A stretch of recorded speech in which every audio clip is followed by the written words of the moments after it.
Okay, so our lesson for today is Module 3, CEFIzen Services, or the services that our educational institution offers.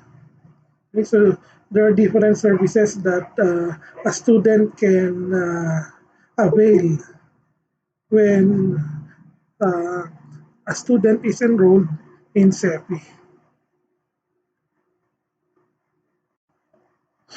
Okay, so objectives at the end of the lesson, students would be able to describe and compare the financial information regarding tuition fees and other fees to be paid upon registration and the terms of payment. Then outline and describe the student services offered by CEFI. So before we discuss the um, student services, I will discuss first the financial information. So financial information includes the tuition fees and other fees, as well as the different policies involving the financial obligation of a student. Okay. So, based on financial information and school services.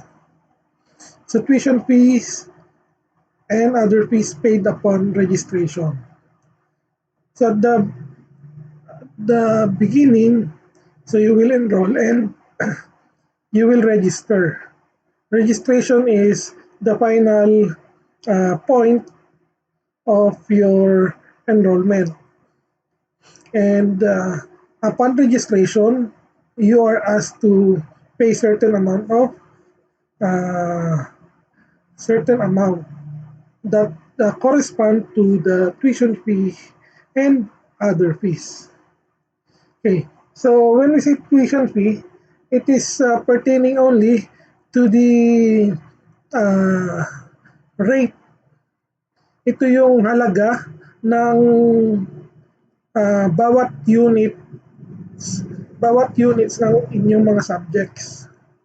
Okay, yun yung tuition fee. Okay? So pag sinabi tuition fee, kukomputin lang yung uh, number of units, then ita-times siya doon sa halaga ng unit, and then you will be able to come up with your tuition fee. Okay. So professional subjects and minor subjects have different rates. Magkaiba yung kanilang price or rate. So mas mataas yung professional subjects and major subjects compared sa mga minor subjects. Okay? Yung kanilang per unit.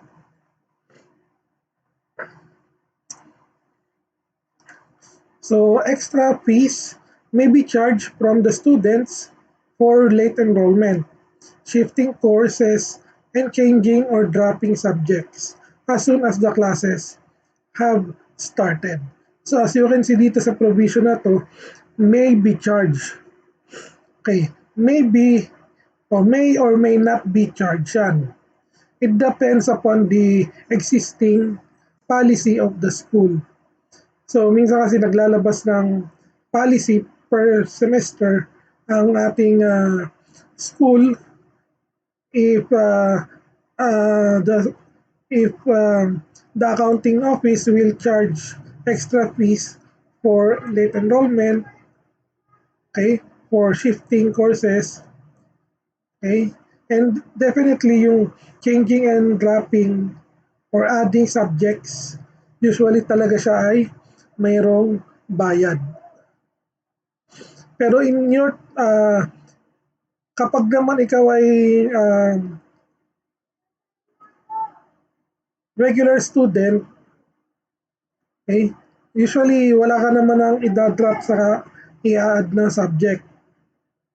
Okay, kasi you are in a block ang tawag doon, block section. So, lahat ng kasama mo sa section, pare-pares kayo ng subjects unless you are a transferee.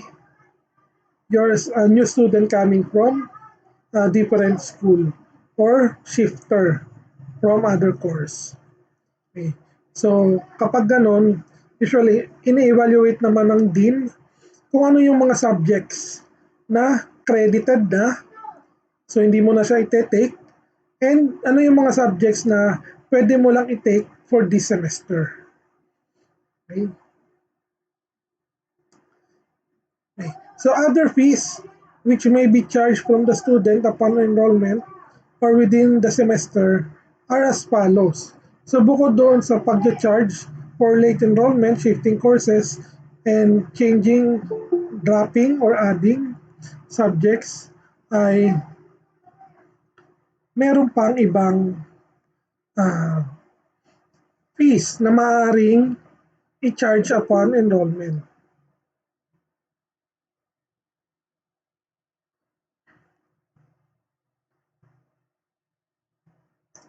So, kasama dito yung uniforms. Okay. So uniforms, both the regular uniforms or the campus uniforms, plus the practicum or duty uniforms and the shoes worn for practicum. Okay.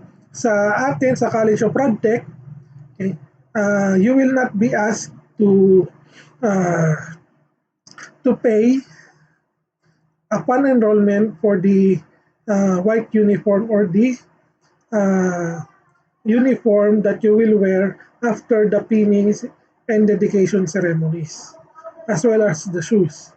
For the uniform, you will be asked to pay separately before the pinning and dedication ceremonies. And for the shoes, usually uh, you will be given the liberty to choose what kind or uh, what brand of shoes you will use. Pero definitely it should be pure white na shoes and non cloth material. It should either be leather or rubber. Okay. Then books, manuals, handouts, and the like. Okay. So again, for the College of RadTech, we usually don't add payment for books, manuals, and handouts upon enrollment na kasamang binabayaran sa accounting. Usually ito ay hiwalay. Okay. And for the major subject, usually like for RT 100, may provided na manual or lecture guide si Dean for that, and Dean will be the one who will ask you to get a copy sa kanya. Okay? And then for the books, usually ang books ng RadTech, magagamit mo siya for several subjects. Like kung if you heard or you are familiar with the books we are using, like Bushong. Okay, Bushong is the book used for different subjects like radiation production and characteristics. That is RT202. Then RT208, which is imaging equipment and maintenance, plus radiobiology and radiation protection. Okay, and it is also a textbook for the imaging principles and uh, film screen technique. So, yung isang book, marami subject siya na pwedeng paggamitan. Okay, so ganun po tayo sa RadTech. Okay? But of course, there are other textbooks that can be used only for a particular subject. but the minimum of a book that we use is good for 2 to 3 subjects yung minimum. Okay. Then OB bags for the midwifery student. So hindi naman tayo midwifery student. So we don't need OB bags. Okay. Fees for capping and pinning ceremonies. Okay, for the College of Nursing and School of Midwifery with the traditional dinner, cap, pins, bags, invitations, and other inclusive in the payment. So, for this capping and pinning ceremonies, sa College of RadTech, ito ay binabayaran separately. Okay? Before the designated, magbibigay ng deadline before the designated date of the pinning and dedication ceremonies. Okay? So, however, kasabay natin ang College of Nursing, ang School of Midwifery, ang College of MedTech and PT in these ceremonies. It is a joint ceremonies that are shared with those colleges. Okay. So when a student registers in the school, so it is understood that he is enrolling for the entire semester. So what does this mean? So ibig sabihin nito, kapag nag-enroll kayo or kapag tinapos niyo yung enrollment sa isang school, so it is understood or it is given that the student will choose to study for that school for an entire semester, for the whole semester. So yun yung given or it is the regularity. Kaya kapag may student na magtra-transfer or magwi-withdraw, okay, so magwi-withdraw, so 2 weeks after the beginning of classes, at siya ay nakapagbayad na ng certain amount of tuition and other fees, okay, either in full or for any length longer than 1 month, okay, so that student may be charged 25% of the total amount for the term if he withdraws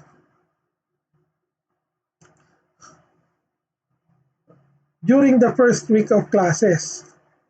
And 50% naman kapag nag-withdraw siya within the second week of classes.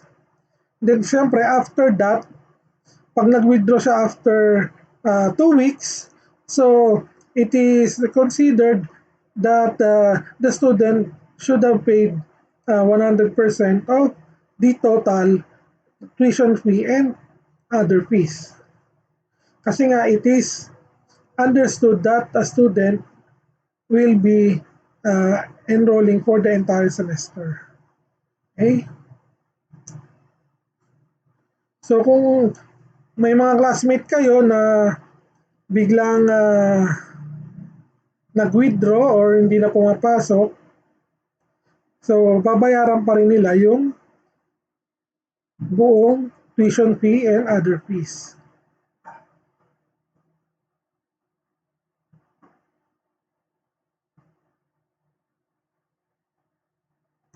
Okay? However, full refund of fees shall be made for any course or subject which has been discontinued by the school through no fault of the student. So let's say a particular subject has been offered during the enrollment. However, hindi niya na-reach yung certain minimum of students na required para mapanatiling open or mag-materialize yung subject.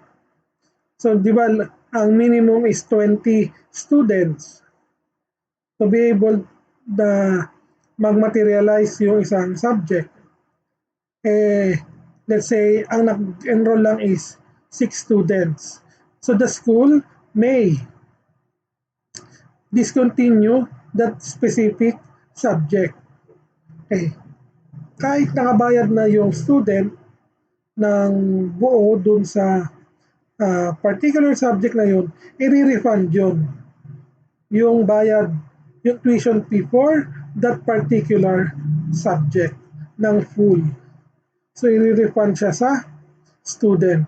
Kasi it is not, the reason is not the fault of the student. It is by the decision of the school. Okay? So, terms of payment. So ito, napansin ko, yung mga message ni Dean doon sa group chat nyo na sinasabi, magkaiba yung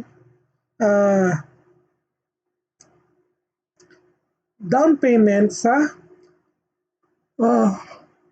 down payment dun sa first payment. Magkaiba siya. Okay? So, bago natin puntahan yung schedule ng payment, so all fees, with exception to tuition fee, are paid in full upon enrollment. So, ang ibig sabihin dito, usually, ang binabayaran ng buo ay yung mga other fees. Yung nasa miscellaneous. Then, certain fraction lang ng tuition fee yung binabayaran sa down payment. And yung natitirang tuition fee, it will be divided sa installment. Kung installment plan yung inyong pinili. Okay. So the tuition fee may be paid in full upon enrollment or in 5 equal installment payable according to the following schedule.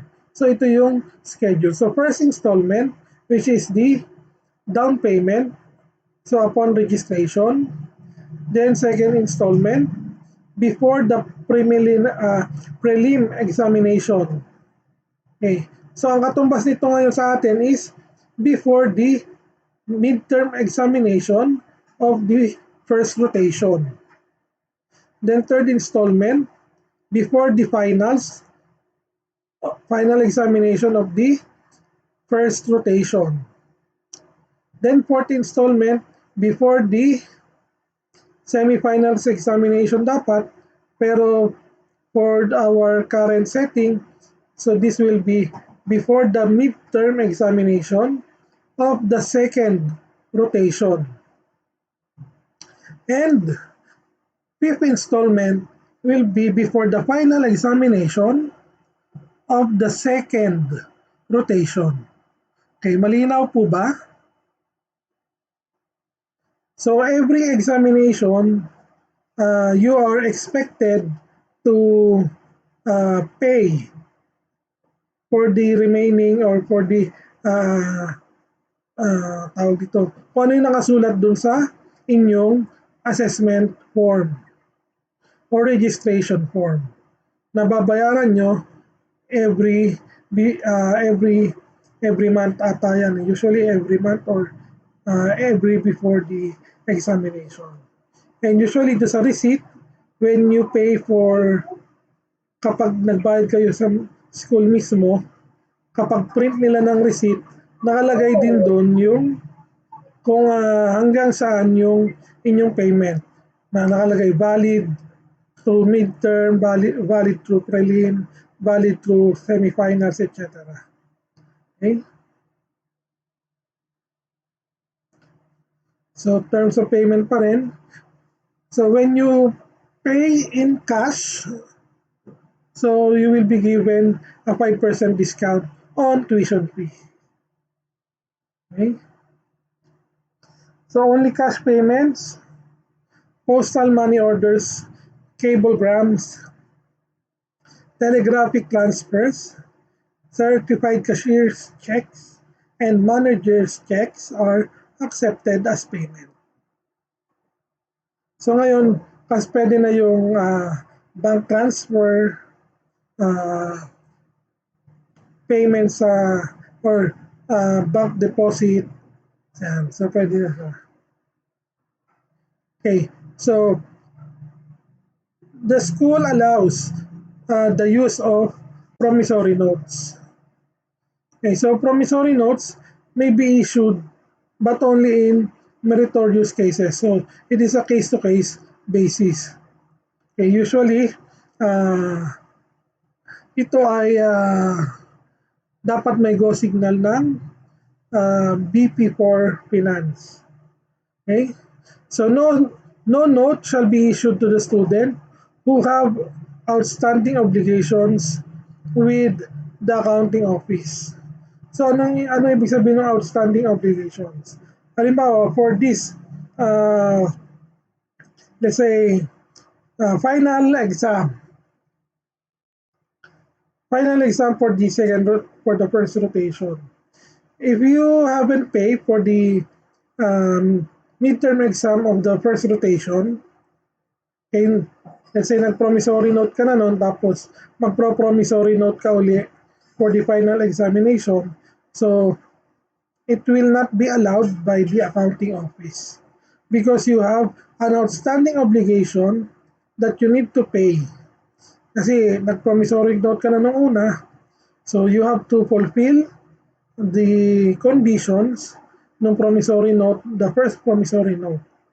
If you fulfill that obligation and you ask for another promissory note, so the accounting office may consider to give you or to grant your promissory note again. Okay? So failure to redeem the promissory note at the maturity shall cancel the delinquent student's privilege to apply for any promissory notes. So yun nga sinabi natin kanina na hindi pwedeng nag-promissory note ka na the first time tapos the second time kasunod magpro-promissory note ka kaagad.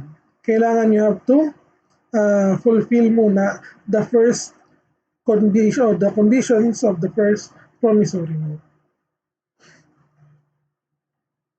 Okay, may question po ba doon sa promissory note? So usually yung mga graduate ng CEFI, so meron na silang knowledge about the promissory note. So saan ba kumukuha ng or nagpapa-approve ng promissory note? So sa accounting office, okay? Usually ay sa controller kay Miss Emma Dogta. Okay. If you need to get your promissory note approved, so doon po sa accounting office kayo pupunta. Okay? So may question po ba regarding that? Okay. So if none, we will proceed to the student services. So the school offers student services. Okay. So it is these services are either for formal or informal theories of learning. Okay. So in CEFI, holistic development is expected for its graduate. So meaning when we say holistic, so it is not only academics but also the different aspects in a student's life in the school. Okay, that's why we have different services that the student may avail. So first is the guidance center. Okay, so the guidance center is an integral part of the institution. It is one of the avenues towards the fulfillment of the institution's mission. So there are different services that the guidance center offers to the students. Okay. So, sabi dito, the center provides students personalized assistance in coping with the adjustment that the student may have to face while in the institution. Okay. So, we have a negative connotation when we hear the word guidance. 'Di ba? Parang ay yan na guidance yan. Para ang dating sa atin is may kasalanan ginawa, dinala sa office. So usually ganun, 'di ba? When we are in high school and elementary. So uh, the main sense of a guidance center, kaya nga guidance, uh, they are supposed to be our guides in the in your journey in the college life. Okay. So marami silang services. Okay? So sa college po, hindi ka dadalit sa guidance kung ikaw ay may ginawang kasalanan. Okay? Saan ka dadalhin? Dadalhin ka sa Dean's Office. Okay? So, okay. So these are the services. Okay? And mga activities na ginagawa ng guidance center. First is testing. Okay? So entrance examination, and not only entrance examination, but we have the psychological test na ina-administer ng guidance center. Okay? Then the orientation. Okay? Orientation, the guidance center is involved together with the Office of Student Affairs in providing the orientation. Then counseling. Okay, this counseling can either be pwede siyang student mismo ang nag-initiate or pwede rin na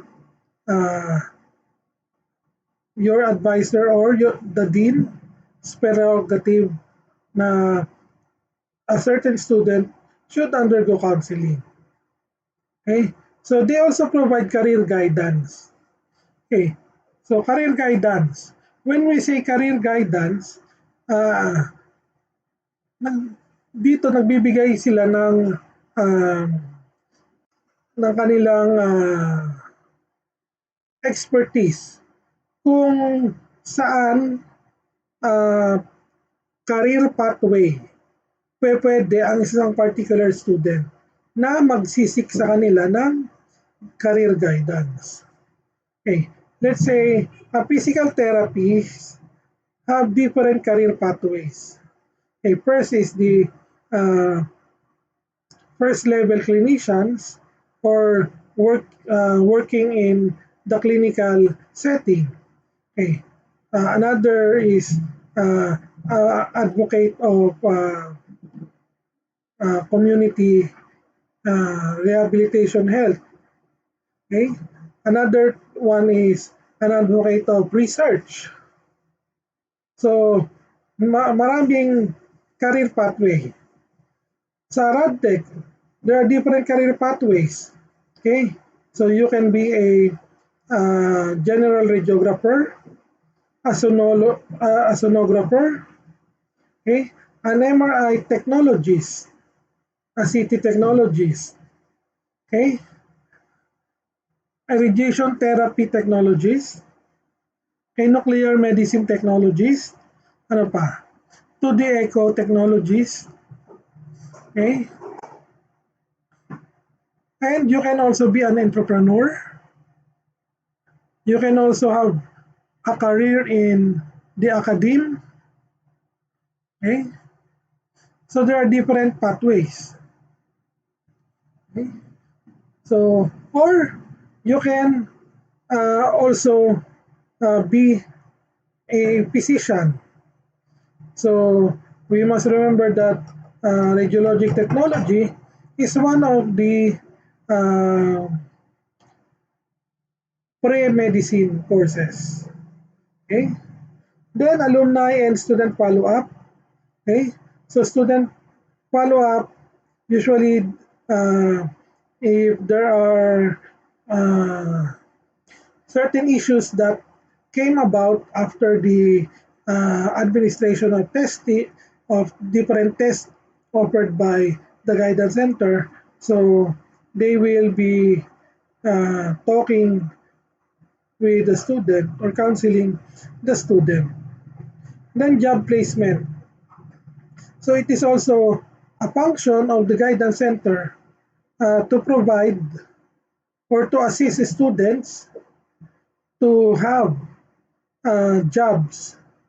So usually kaya may makikita kayo sa school na mga uh, job advertisement.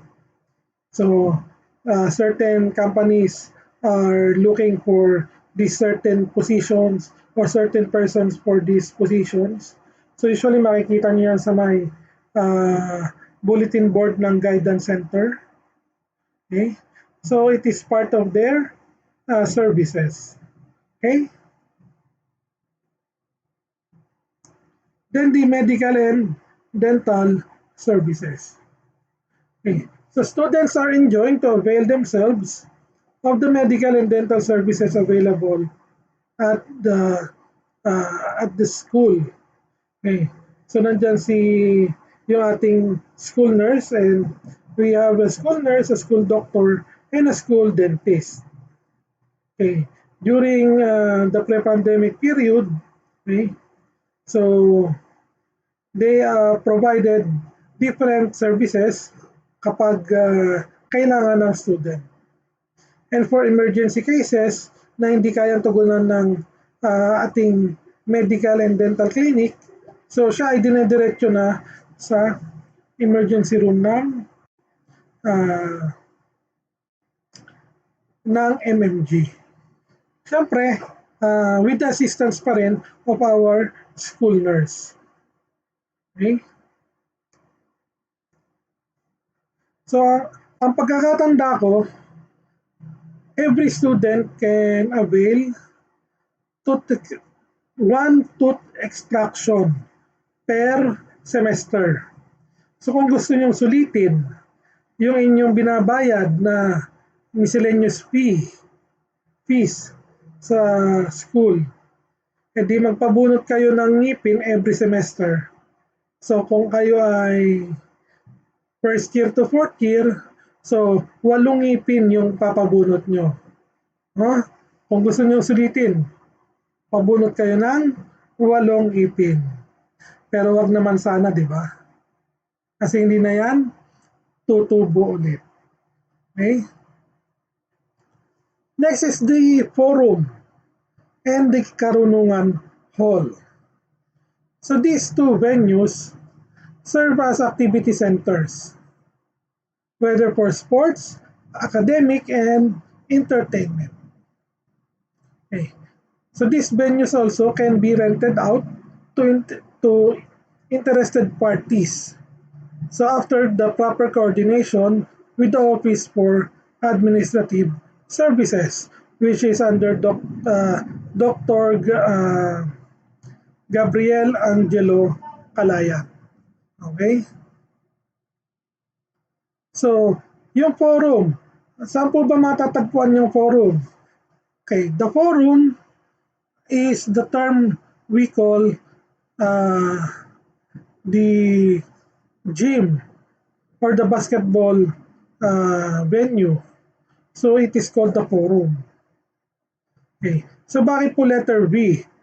Because the forum is a Latin word. Okay, Latin word po yung ginamit. And then the Karunungan Hall, so nandun siya sa new building, nasa pinakataas na pagkataas-taas. Okay, it is a long hall, mahaba siyang hall, where it is ideal to have activities such as seminars. Okay? So last year, doon ginawa yung coronation night ng Miss CEFI Okay? So usually, uh, mga senior high naman ang gumagamit doon. Pero if there are uh, special or if there are activities na approved ng administrative services, so any organization or department can use the venue. Okay? So yeah. So the Karunungan Hall provides the venue for a more formal gathering. Okay. So kaya nga siya ay hall. So can be used for seminars, conferences, or uh, recollections. Okay? And pwede rin siyang gamitin for balls or uh, mga parties. Okay? As long as it is approved by the Office for Administrative Services. Then the sports complex. So a volleyball court and a shell tennis court are available for PE classes. So specifically for these sports. So saan po siya matatagpuan? Okay. So matatagpuan siya doon sa main building o sa main campus, then doon sa likod. Malapit sa student lounge kung saan may uh, mga food stalls. Yung student lounge ay mas kilala sa tawag ng mga CEFIzen na Eco Park. Okay, so doon po matatagpuan. So, the tennis court ay usually siya ay ginagawang parking area. Okay. Kasi pwede naman gamitin yung forum for volleyball purposes. However, the tennis court ay syempre hiwala yung tennis court. Nandun pa rin siya sa likod. Okay? So, the tennis court may be used by other persons. Again, provided by proper coordination is done with the Office for Administrative Services. And the audiovisual facilities. So mga instructional materials to, such as film projectors, tape recorder televisions, video recorder, yung mga projectors na LED projectors, okay? The overhead projectors nung mga panahon ng mga 2000 to 2005, mga overhead projectors, okay? So, yan. The audiovisual facilities, usually, ang in charge dyan ay si Kuya Willie of our librarian. Okay? So, usually siya ay nasa library. Okay? And there is also a special audiovisual room, the Manuel Quezon Auditorium, which is located in Katatagan Hall. Okay? So, dito pwede rin gawin ng certain seminars, pero mas maliit kasi siya compared sa Karunungan Hall. Okay. The canteen and the student lounge. So, the school stalls at the student lounge and canteen is open from 7 a.m. to 6 p.m. from Mondays to Saturdays. So, yun nga, the student lounge is located at the back of the Katatagan building, okay?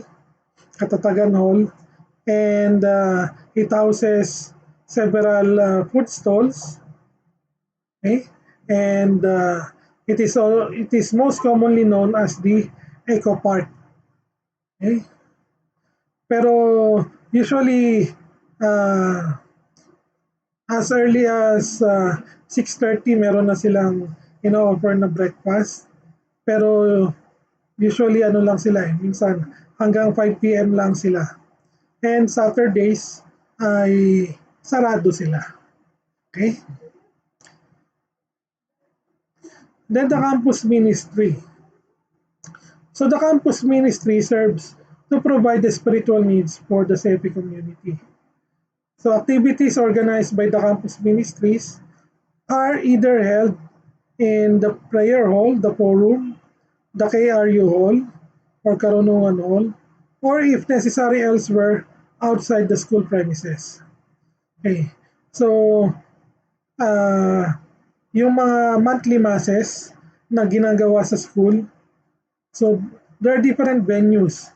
Minsan sa hallway ng Katatagan Hall, ginagawa yung monthly mass. Okay? Minsan naman kapag may mga programs, specific programs like let's say RT Week celebration, usually sinasabay na yung monthly mass doon sa sponsorship ng College of Radtech sa mass nito sa na naka-program or kasama sa program ng RT Week celebration.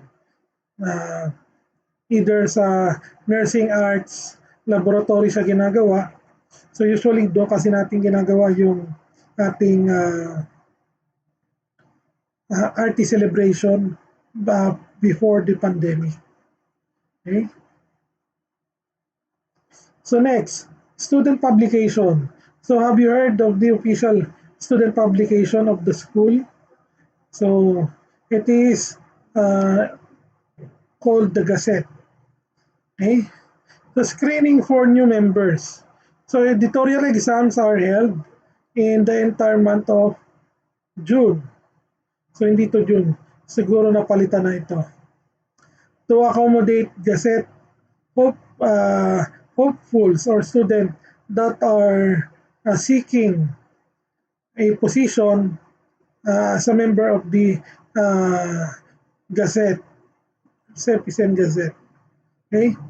So magkakaroon siya ng interview bukod dun sa examination. Okay. So new members can apply for higher positions since it is a free-for-all examination. So ano ibig sabihin nun? Kasi kahit po old members, yearly ay magte-take ng editorial exam. Kaya kahit ikaw ay baguhan, so you can apply or you can target the highest position, which is the editor-in-chief. Okay, if you are qualified. So screening covers the following: news writing, sports writing, educational writing, feature writing, and editorial writing. Okay. So diyan iikot yung examination, yung interview, okay? Then of course photo journalism. Yan. So ito lang sinabi ko, kahit mga old members are not exempted for taking the annual exam. So every year, mag-undergo pa rin sila ng examination. And then, successful examinees will undergo basic journalism workshop and advanced journalism training. Okay? That is, it will be provided by the advisor of the Gazette. Okay, so workshops are scheduled every weekend for each subject area. So yung mga subject area na binanggit natin yung news writing, sports writing, etc. Okay? So kung gusto niyo maging member ng CEFIzen Gazette, so I'm not sure hindi lang ako sure kung si Sir Tacho pa rin si Mr. Fernando Chu pa rin yung uh, advisor ng CEFIzen Gazette. So however, you can inquire with the with Mr. Fernando Chu. Okay. Then, student employment program. So, in CEFI, okay, the school offers students employment program. Okay. So, ito yung mga tinatawag na student assistants. Okay. So, it allows students to work part-time as student assistants in the various offices. Okay, in absolute need of their services. Such student assistants receive allowance and shall be permitted to work for a maximum of 4 hours a day on school days, excluding examination days. So yung the last batch na naka-experience itong student employment program was the third year. Yung mga third year ngayon, yung iba sa kanila ay naging student assistant before. Either dahil sila ay nag-apply as a student assistant or because of their scholarship. Okay? So itong mga student assistant, hindi naman to exclusive sa CEFI. When I was studying in Central Escolar University in Mindiola before, so I was also a student assistant for 3 years. Every enrollment period nga lang kami ini-employ. So every day yun, papasok kami ng 8 hours from 8 to 5.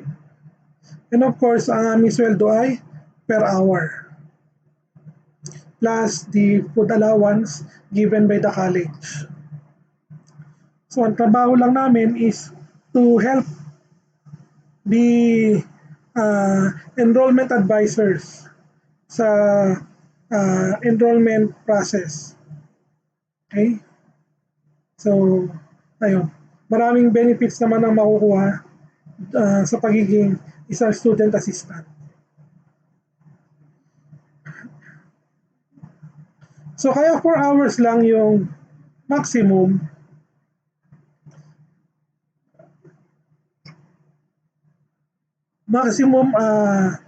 Work hours kasi it is to ensure that this student maintains their status as regular or full-time students.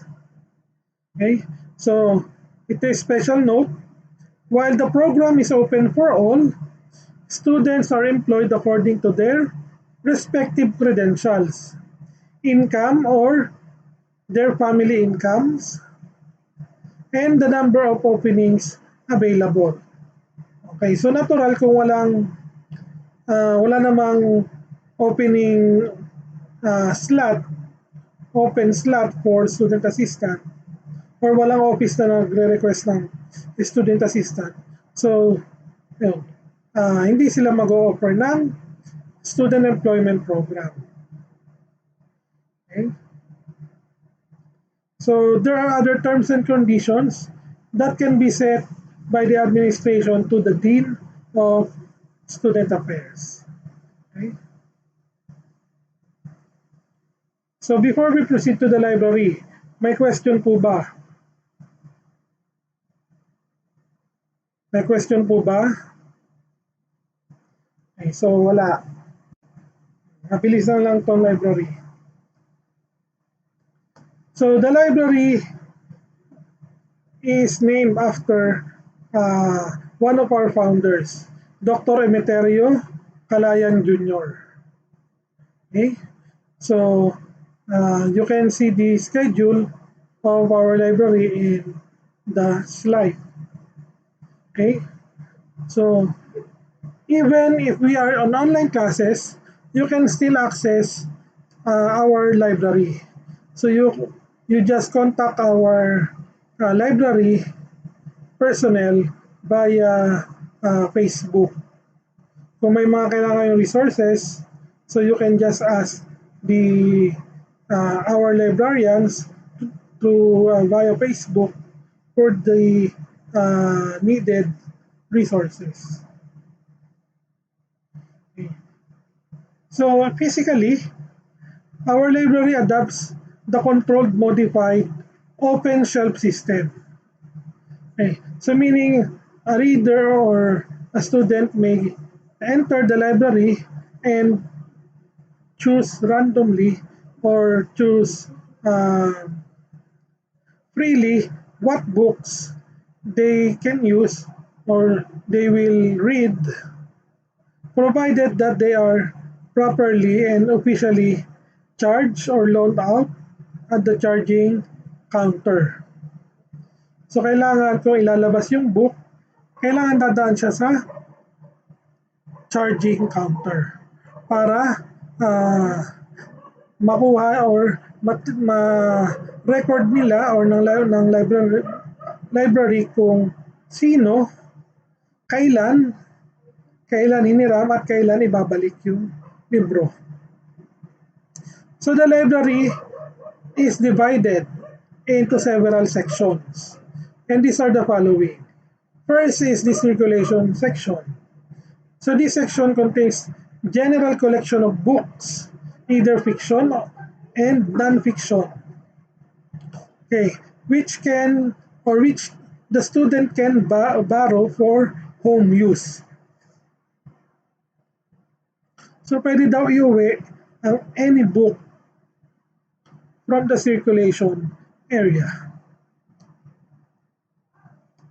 Next is the Filipiniana section.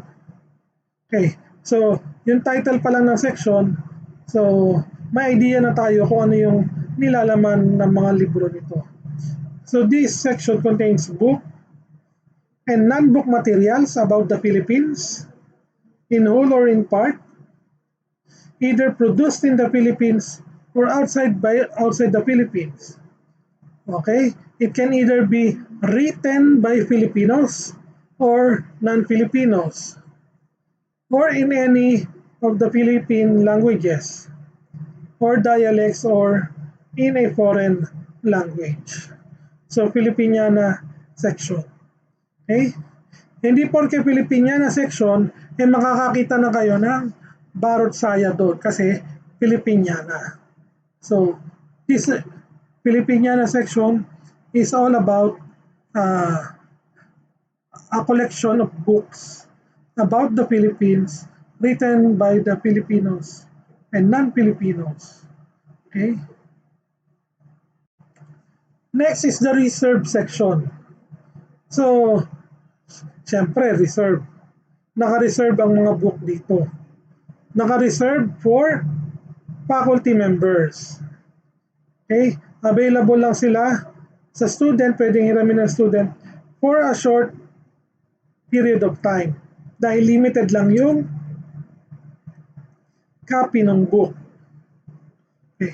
Usually, books in the reserve section cannot be taken home by the students.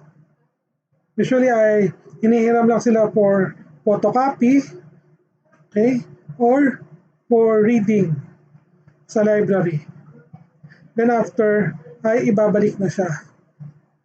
Okay. Then reference section. So these books contains specific facts and information about anything in this world. Okay. So this includes encyclopedias, dictionaries, handbooks, almanacs, yearbooks, atlases, gazetteers, biographies, and indices. Okay?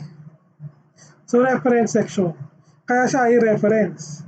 Kasi maraming reference about the world dito. Okay, next is the periodical section.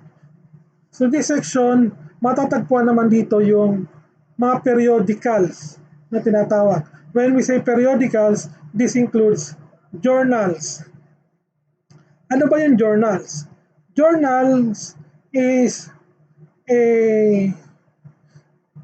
is a sort of a magazine, pero siya ay instead ng mga uh, photos and pictures at mga articles na may kinalaman sa showbiz, sa health or something. Okay? Journals are filled with researches of specific disciplines. Okay? So may mga journal ang RadTech, may mga journal ang MedTech, may mga journal ang uh, mga nasa business. Okay? So, ayun. However, kasama rin dito yung mga magazines, okay? Newspapers, okay? When we say newspapers, it can either be tabloid or uh, the the spreadsheet or the yung malalaking newspaper, okay? And other serial literature that can be found in the periodical section. Okay. So usually mga researches ang matatagpuan sa periodical section. Kaya nga siya tinawag na periodical kasi siya ay ini-issue either daily, quarterly, monthly, or bi-monthly. Yun. Kaya siya ay periodical ang tawag. They are issued periodically by period. Okay? Then information technology or e-library. So this is an internet connection service that supplements the library books. So materials in conducting research and studies by way of exploring the web and use of CD-ROMs. So this area is adjacent to the library. So may separate na room for this e-library. Okay? Pero siya ay katabi lang ng mismong library natin. By the way, our library is located in the 4th floor of the Katatagan Hall. Okay? Then museum. A museum can also be found in the library. So it is a place for CEFI's memorabilia. So makikita nyo dito sa museum yung mga awards na natanggap ng ating department from the Philippine or from the Professional Regulation Commission. Okay. So audiovisual room. So ayan. Nag-discuss na natin kanina yung room. Then document reproduction area. Okay. So photocopy services. Then faculty area, there is a specific area for the faculty for reading, studying, and other activities that the faculty may hold in the library.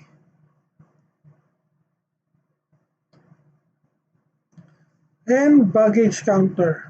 So before you enter the library, students are obliged to leave their bags in the baggage counter. Pero syempre, tatanggalin yung mga valuables sa inyong mga bags and keep it in your pockets. Okay.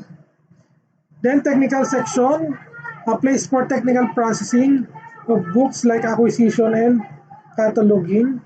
So dito sa technical sections, mga librarians lang usually ang nakaka-access dito.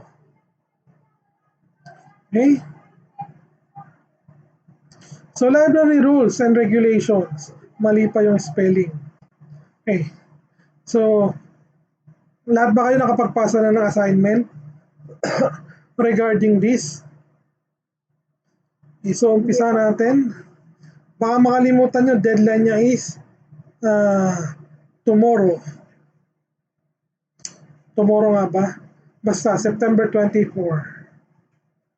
Okay, so library users must present their prescribed library cards with picture upon entering the library. Okay, so of course, only students in school uniform with ID will be allowed to enter the library. Then, reference books, periodicals, newspapers, clippings, theses are for reading room only. Okay. So in our library, there are reading area. So hanggang doon lang yung mga nabanggit. Hindi mo pwedeng ibaba yung newspaper, yung magazine. Okay? Or reference books. And especially thesis. May may special area for reading ng thesis. Okay? Books in the reserve area may be borrowed and read only inside the library on a 2-hour loan. Okay, so binanggit ko na nga kanina, okay, na yung nasa reserve area ay pwede lang hiramin. Okay, so may provision nga lang dito na however, it can be drawn up for overnight use and can be taken out only 1 hour before the library closes to be returned not later than 9 a.m. of the following day. So may condition, pwede mo daw siyang iuwi for overnight use. Pero may condition. Okay? So, hihiramin mo o pwede mo siyang ilabas, okay, 1 hour before the library closes and kailangan mo siyang isauli not later than 9 a.m. of the following day. Okay? Then every borrower must examine the condition of the book, pamphlets, or other reading materials, okay, that he is borrowing or he or she is borrowing. Siyempre, kapag may nakita kang damage doon sa book, kailangan i-report mo siya sa librarian. Kasi, if you return it, hindi mo siya in-examine, binalik mo at nakita ng librarian, so the librarian will think that you are the one who is responsible for the damage. Okay? And syempre, sisingilin ka ng librarian. Okay?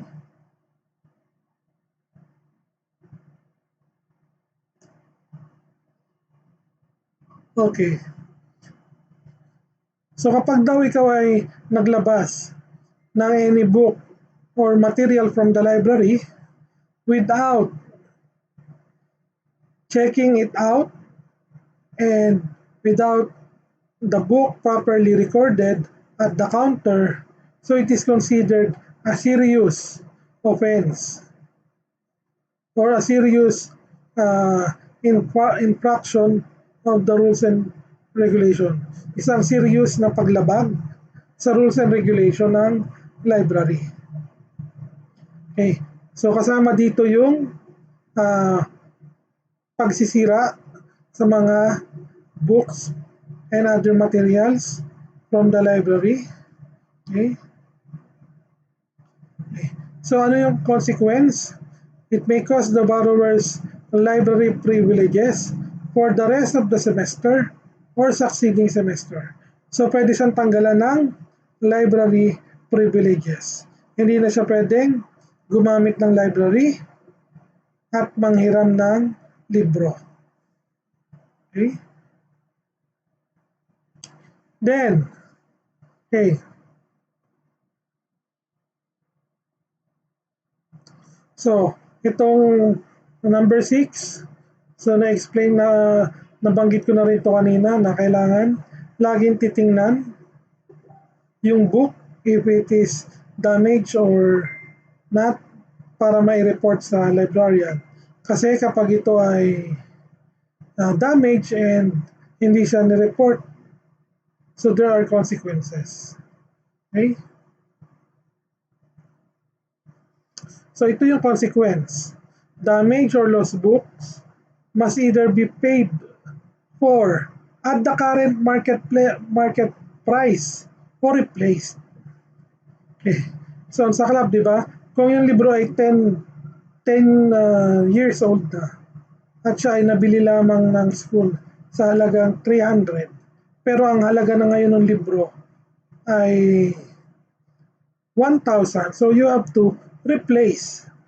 Either you replace the book, okay, you buy the book, or you pay 1,000 pesos sa club. And additional 20 pesos, okay, is charged for the mechanical processing of the book, yung cataloging. Okay? So any book lost must be reported immediately to the librarian so that the chargeable fine will not accumulate. So pera na pinag-uusapan natin dito. Okay? So kaya when we borrow books from the library, we should take care of it. Okay? Then, okay, so there is a fine of 5 pesos per day. Okay? For overdue books from the general circulation. Okay, books on the reserve sections are fined 2 pesos for the first hour and 1 peso for each succeeding hour. So mas mataas po ang fine sa reserve section compared sa general circulation. Sa general circulation, 5 pesos per day, sa reserve section, per oras ang fine. Okay? Okay, silence is a must sa library. Okay. Unnecessary communication, okay, must be done either very sa bulong or wag na lang makipag-usap when you are in a library. Okay? So smoking, eating, singing, sleeping are prohibited in the library. Okay? So bakit? In order to keep the library neat and orderly. Okay? Then, students from other schools may use the library provided that they present a referral letter from their own librarian, and a fee of 25 pesos is paid at the accounting office for the outside library users fee. Okay. So it is an income generating activity for our library. Okay, the librarian or library staff is empowered to enforce the rule on silence as well as the rules and regulations of the library. Okay. They should be accorded with proper respect and courtesy they deserve, as they are also employees of the school, okay, and also your elders. Diba? They are also people in authority in the school. So they should be allocated with or treated with proper respect and courtesy. Okay. So at the end, these library rules may be amended or may be changed as the administration deemed necessary. Okay? So medyo mahaba yun. It's almost 12:30. Dalawang section na lang yung, dalawang services na lang yung tatapusin natin. Okay? So the computer and internet laboratories, okay? So students may avail themselves of computer or internet services in the computer and internet laboratories, which are located also in the fourth floor of the Katatagan Hall. Okay? Sa katatagan whole siya. And lastly, the security department. So CEFI has a security team headed by the security officer. Okay? The security officer is Dr. Dennis Lagumen, okay, which provides the school with 24-hour security. Okay. The team also is in charge in inspecting all persons and vehicles entering and exiting the campus. Okay. They are also given authority to implement school rules and regulations on uniforms, IDs, energy conservation, school property, and report violation of any school rule regulation to the authorities. In addition for that, in the current setting, they are also responsible for the filling out of the uh, health declaration forms before entering the school. Okay? Di ba, nakapila kayo doon sa upuan pagpapasok sa school. Okay? So, these are some of the um, responsibilities of the security department. Okay? So, may question po ba? Okay? So, that ends our discussion for the module 3. Okay? May question po ba?